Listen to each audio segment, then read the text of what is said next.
Welcome back to AP World History. We're going to be looking at the Byzantine Empire, the Eastern Orthodox Church, and a little bit of history of Russia. So welcome along. The Byzantine Empire lasts for about 1,000 years. Diocletian will separate it from the western part, and it will fall, but it will remain a viable force for the next 1,000 years, and eventually be conquered by the Turks in 1453 AD or CE. Diocletian believed that it would be easier to rule the empire, the Roman Empire, if it were divided into the Western and Eastern empires. A way to protect the empire, allocate the resources best they could. Eventually, the West will fall to barbarians, invaders from Germany and from other places in Western Europe, but the Eastern Empire will continue on. The empire will be ruled by co-emperors until that time. Byzantium will be the capital of the Eastern Empire. Rome will be the capital of the Western Empire. As you can see here, the division of the empire in the 4th century.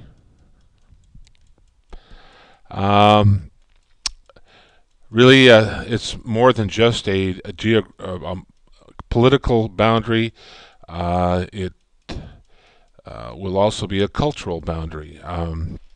In the West, they will speak Latin. In the East, they will convert to Greek.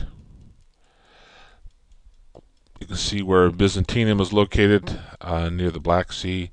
The Bosphorus and Dardanelles is the waterway connecting the Aegean Sea and the Black Sea. Very strategic place. This is a place where East meets West. Constantine will be the next important ruler of the Byzantine Empire.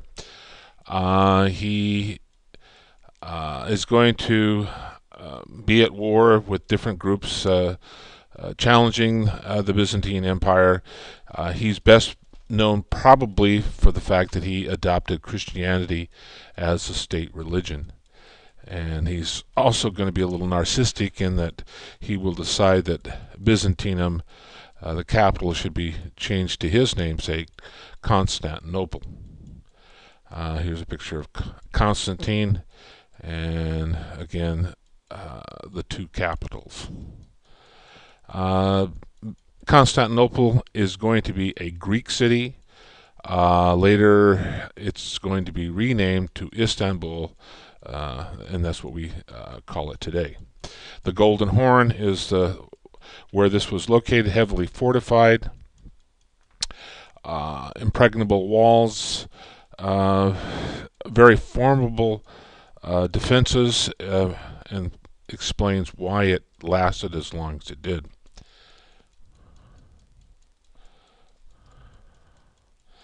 Again, it's called the Second Rome.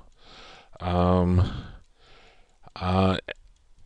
it will live on for quite a number of years.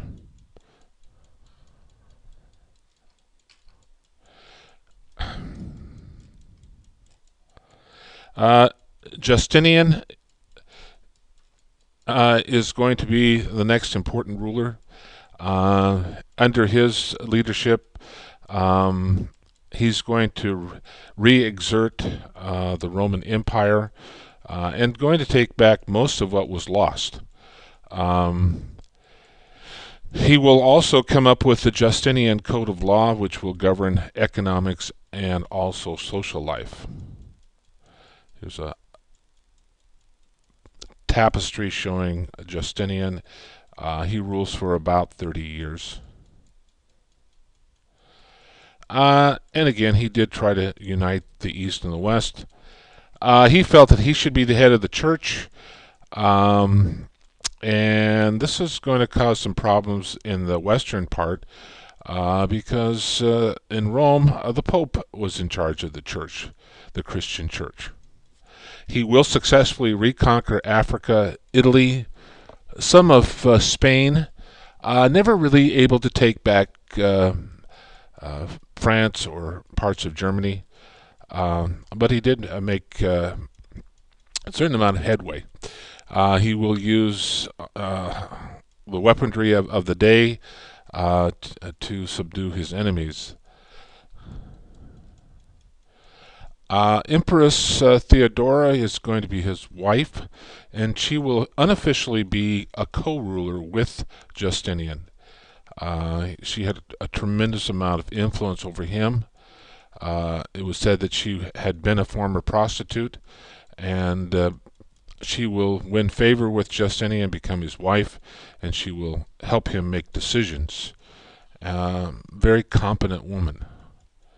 Here's a tapestry showing Empress Theodora. Why is she significant? No, well, she's going to help Justinian build churches, and also she's going to affect laws governing women. This is the Hagia Sophia, the dome, very beautiful church. Now is a mosque for the Islam. This is a hippodrome where they used to race horses and chariots. And again, Justinian Code. Some of these three things were significant achievements during his reign. Here's another church of the Hagia Sophia, the Holy Wisdom. Very magnificent architecture. Shows the interior. The height of it, the empire is in red, and you can see that quite a bit of the old Roman Empire was retaken, and this was in 565 CE. Again, there is going to be a decline after Justinian. They will eventually lose Syria and the Holy Land and Africa and Egypt to invading Islamic armies. So this was the rise of the Islamic faith, and this is going to be a real challenge to the Byzantine Empire and its survival. The Byzantines will call upon Europeans, the church in Rome, to help take back the Holy Land. And they will successfully push them out of parts of Syria and Palestine, and temporarily take back parts of the Middle East. Unfortunately for the Byzantine Empire, when they did call upon one of the Crusades, I believe it was the Fourth Crusade, the Crusaders were promised that they would be paid if they attacked the Muslims in the Holy Land, and that didn't come forth. They decided that they would sack the city and receive their payment that way. Eventually, in 1453 CE, the city will fall to the Turks, and it will be an Islamic nation from that point on. The Turks the Ottoman Empire will last for about 600 years.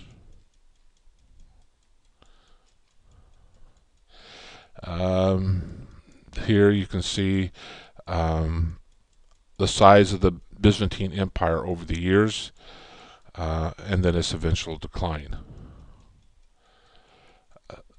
Byzantine had an arch enemy, and this was the Persian Empire, the Sassanian Empire, and they will be constantly after each other.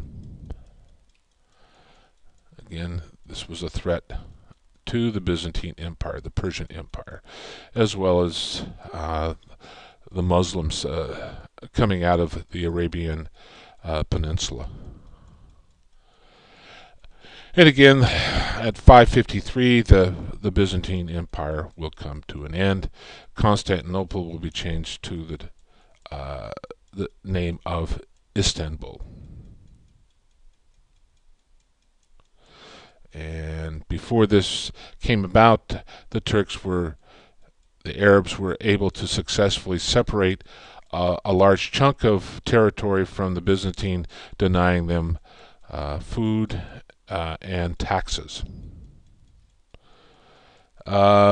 And we'll stop right here, and we'll pick this up next time, and we'll talk about the Greek Orthodox Church that arises from the Byzantine Empire, and also its influence on the Russians.